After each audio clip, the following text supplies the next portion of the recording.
good to go? Yep. All right, so we're excited to have Mr. Chris Derby here. So, Chris, welcome. Good morning, all. So, Chris, I kind of want to talk about the whole 257 system, which is 2 years, 5 properties, and getting them paid off in 7. So, you have 2 home run deals. So, let's talk about your first deal that you bought, right? Where's the property and what are the numbers? So this was a stumble upon, thank the good Lord, down in Berry Avenue, East Lakeview in Chicago, just a block from the lake. Bought that off from auction. Wasn't entirely sure as to the condition, nor were we sure as to whether or not there were some back fees owed, in other words, association fees. So fortunately, on this property, and that's why it has become and it continues to be a home run deal, there were no back taxes on it. There were no delinquent association fees. We purchased that property for about $67,000, and it is worth. There was a great equity position, let's say, going into that. So you bought it for 67, right? Yes, sir. So what happened was the property, we basically found it as a part of our Chicago deal desk, which is Chicago deal vault, I should say, where this is a property kind of was going to auction, right? We're like, oh, it's a great location, phenomenal thing, and we knew it was a studio, right? Going into it, yes. We just weren't sure the condition of it. That is true. Fortunately, you open the property, and what happens? You know what? We put a coat of paint on that and rented it out literally a week later. That's really all it needed. In such a great thing that the association had actually rented the apartment and had an escrow amount for the association fees, which was my concern, because those could go to several $1,000s or more. Nothing was owed on it. It was turnkey. It rented immediately. It's in a great neighborhood and continues to this day to be. Okay. So what was the property worth? It's been about a year now that you've owned it. You bet. What was the property worth, or what is the property worth today? You bought it for 67, you said? 67,000. Okay. You know, my guesstimate, and this is estimate or whoever you want to go by. You know, the market, of course, dictates what any property is worth. But it's certainly worth in excess of $100,000. Probably closer to 115. 120, you're right. $120,000. Because when we had done the numbers at that time, I think we were at somewhere around 110 or so. It's been a year, and given where the market has gone today, probably, I think you're pretty conservative to say about 115, 120 all day long. Right? And that's what we do. You know, we take a conservative stance on the things that we do here, and typically we shine brighter than what we would pretend to be. Right. So what is the cash flow on that? What kind of profit are you making on that deal? So fortunately for this particular property, the association fees are less than $200. It's rented now for $1,000. I actually bought that as a cash property. I didn't finance. So you take the taxes out, which are in the neighborhood of $150 a month from $1,000. So you've got the $150 plus the association fees, about $350. Easily a $650 cash flow problem. So right now you have a $650 cash flow. Absolutely.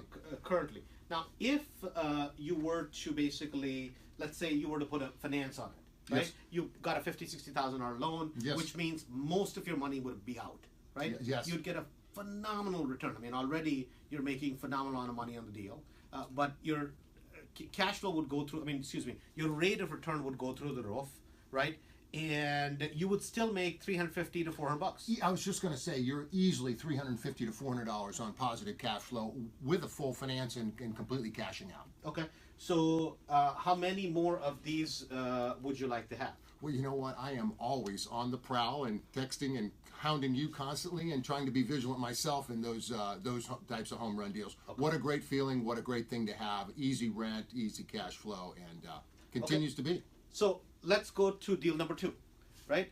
Deal number 2 is a little bit larger building, right? It is. It's a 3-flat. It is. Right? So this was a property that was bought. There was another property that we found, right?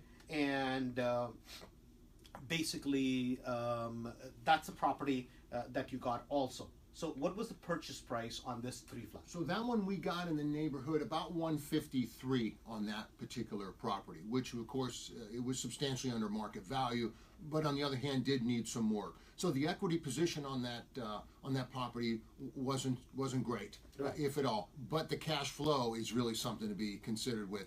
You've got three houses under one roof. It's fully functional and operational and fully rented today. I have great people in there. Has actually done quite well. And wasn't quite what I thought it was going to be in terms of rehabbing. Right. So basically, you bought it for about 150. Yep. You put about 55,000 into it, right? What is your cash flow every single month? That place is pulling in about $3,500 a month and has not missed a beat since the day I started renting it out. Yep. Okay. And so that's your net cash flow, or No, after I'm sorry. That's gross. Okay. Yeah. So you got to figure the taxes in that area on that building. We've got them appealed right now, and they may come down, but you're looking at about $800 a month in taxes. So let's say it's $1,000. You're down to $2,500. You've got several $100s in. I pay the electric bill. I get some money back on. I've got a fully functional utility room in there. So the cash flow on that conservatively is $2,000 a month. And again, that's something that I paid off. Right. So now I just have a follow-up question to this. Before this, right? Before kind of we met, before you started listening to the show, you kind of went the traditional way. You were a corporate guy, right? I absolutely was. Right. What did you do before that? I was a district manager for Back to Bed and the Bedding Experts. Big job, 30 stores under my belt, drove all over the place, was out and about all day, got home late at night. It was a great job, I guess, in its own way, but it sure took up a lot of time. So you're managing a lot of stores. You were kind of in charge. Absolutely. Okay. So that had worked out pretty well for you. It did okay. It really did. I worked my way up. I worked my way up to that position. Got it. So what my question is this. At the time, so you obviously, like most people, right, you try to save some money, put some money aside. And what most people do is they go and try to find a financial manager, financial consultant, whatever you call, financial planner. So you went to somebody, some well-known company, right? Very well-known company. Yeah, Goldman Sachs, right? Good old Goldman. And they were investing money for you. That's correct. Right? Compared to what you do today, what is the difference between returns today versus returns with Goldman Sachs that you were doing? I cringe to say, and of course it was always the fault of the market, or we're on our best behavior right now. We're doing the best we can for you. Unfortunately, and no disrespect to Goldman Sachs, but that portfolio has yet to perform in any significant way. Right. I have done much better on the real estate side of it. I will clearly say. So, in all seriousness, right? If we got to know each other about a year ago, what if you had been around another 4 years ago? Where do you think you'd be in terms of your number of properties and your returns? I could honestly say I'd probably be at 10 properties. Easily. And I'm a self-made guy and someone who likes to manage his own properties, and I think I could still run 10 feasibly. It does take some input. The 3 flat alone, initially getting it up and going, was demanding, but now it's on autopilot. It just runs. I think you said it. I mean, the secret of the 257 or 210-7, depending on how you want to kind of do it, is you set it up, and once you set it, you just forget about it, right? Wasn't that a slogan by Ron Popeil, but we maybe should not be using? Yes, we do. We do. We set it and we forget it, and again, it takes minimum maintenance, and you can't look away too long. But I must say, it's been much more profitable and much more exciting for me. A lot more challenging, and I feel like I'm more in control of my destiny by doing this. So one last follow-up question as we wrap up, Chris. What would you say to that person, right, that's driving in the car, listens to the show, and says, oh man, this sounds good, right? Is it possible for me? I mean, do you have a, what is the secret?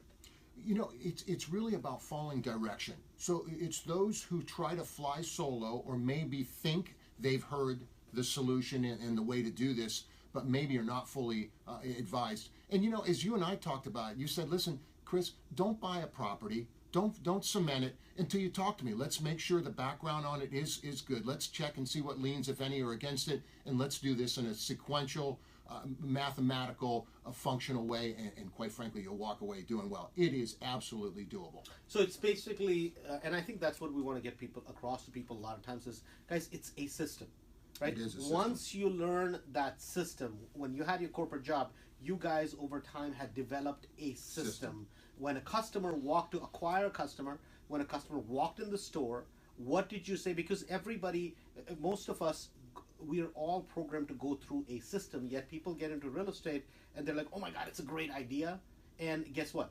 what happens is it fails for them. The reason this works is because it's a system. As long as you plug into the system, it just works for you day in and day out. You have to be consistent. When a customer used to walk into my store or one of my stores and talk to an employee, the first thing I would tell them to ask them is, have you been in our store before? Similar to, have you been in real estate before? Right. Most of them would say no, and I would say, my God, you must be excited. Right. You couldn't have picked a better place. We know exactly how to do this, and we're going to help you get and sleep just the way you deserve to be. And that's what I did with you. Right. No, I mean, direction. I mean, you clearly have done that before, and you basically came in and you followed direction and you fit into that system. You learned Absolutely. that system and duplicated it. So, having said that, Chris, congratulations on you, your two Andrew. successes, and look forward to doing a bunch more with you. I'm so excited I can barely contain myself. Great. Thank you so much, bud. Chicago Flipping with Andrew Holmes will return next Sunday at 12 noon. For information or questions about content of this show or to speak to Andrew, call 844-MONEY-55 or visit ChicagoCashflow.com to learn about upcoming seminars. That's 844-666-3955. And be sure to tune in next week.